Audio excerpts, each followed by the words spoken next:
को बदलो, नजारे बदल जाएंगे। कश्ती बदलने की जरूरत नहीं, कश्ती बदलने की जरूरत नहीं, दिशाओं को बदलो, किनारे बदल जाएंगे। आप सभी के खिदमत में सलामी मोहब्बत, सलामी अकीदत दारुल उलूम मोहम्मदिया की तालिबा की जानिब से आप सभी को 78वां स्वतंत्र दिवस बहुत बहुत मुबारक हो। और जो लोग यहाँ स्टेज पर बैठे हैं, तो फिर से मैं यही जुमला कहती हूँ कि इज्जतों की आसमान के चांद सितारे, इज्जतों की आसमान के चांद सितारे जो इस वक्त यहाँ स्टेज पर बैठे हैं, अगर उनमें से मैं किसी का नाम न भी लूं तो उनकी शख्सियत पर कोई असर नहीं होगा। सबसे पहले मैं शुक्रगुजार हूँ उन लोगों का जिन्होंने यहाँ बोलने के लिए वक्त दिया। उसके बाद मैं आप लोगों को ये बताना चाहूंगी कि हमारे मदरसे के नाज़िम जनाब वकील साहब और जनाब मौलाना अशफाक साहब जिन्होंने हमारे मदरसे को बुलंदियों तक पहुँचाने के लिए इतना कुछ किया, ये कोई मजाक नहीं है। जमीन पर इतने अलग अलग जहनों को, अलग अलग सोच रखने वालों को, अलग अलग फिक्र रखने वाले लोगों को जमा कर देना बहुत ही बड़ी बात होती है। इस बात के साथ ही अब मैं अपनी बात की शुरुआत करती हूँ कि ये सीढ़ियाँ उन्हीं को मुबारक हो जिन्हें छत पर जाना है, कि ये सीढ़ियाँ उन्हीं को मुबारक हो जिन्हें छत पर जाना है। हम तो आसमां की आरज़ू रखते हैं, हम तो आसमां की आरज़ू रखते हैं, हमें तो अपना रास्ता खुद ही बनाना है।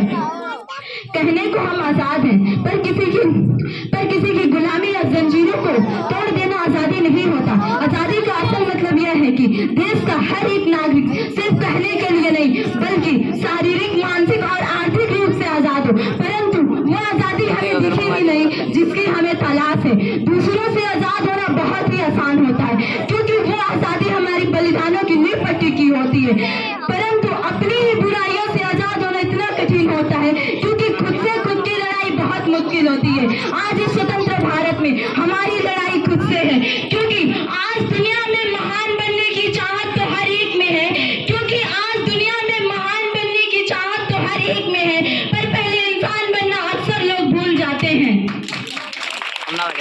और ये बात यही खत्म नहीं होती। आज हमारे देश में महंगाई, बेरोजगारी जैसी समस्याओं से हमें आए दिन सामना करना पड़ रहा है। और हमारे देश की कुछ नेताओं की सबसे चर्चित टॉपिक यह है कि कभी राम रहीम के नाम पर तो कभी मंदिर मस्जिद के नाम पर लोगों को लड़ाया जा रहा है। इससे हमारे मुल्क को काफी नुकसान उठाना पड़ रहा है। तो उन नेताओं के लिए मैं कहना चाहूंगी, हटा दो उन नेताओं को जो खुद पे नाच करते हैं, हटा दो उन नेताओं को जो खुद पे नाच करते हैं, पहन के कुर्ते खादी की देश को बर्बाद करते हैं।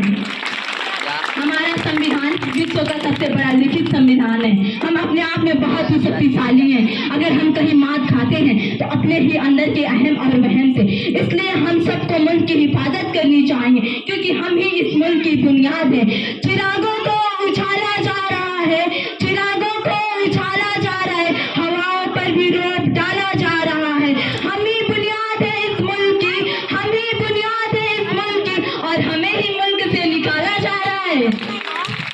हमने आजादी के बाद कई विषय पर जीत हासिल कर ली, जैसे डिजिटल इंडिया, वीमेन एम्पावरमेंट। एक ये सच है, आज हमारे पास राफेल तो है लेकिन गरीब के घर में राशन नहीं। सत्ता चलाने शासक लेकिन देश में अनुशासन नहीं। समस्या है लेकिन समाधान देने वाली जुबान नहीं। मैं इस देश की बेटी तिरंगे को साक्षी मानकर आप सभी से प्रतिज्ञा चाहती हूँ कि आप किसी भी बुराई का हिस्सा ना बने।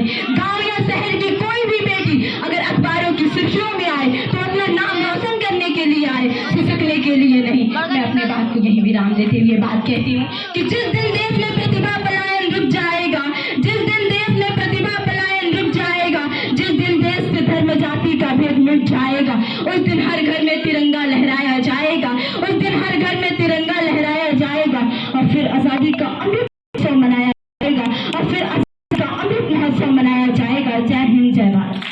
नेताजी की तरफ से 200 रुपये इनाम दिया गया।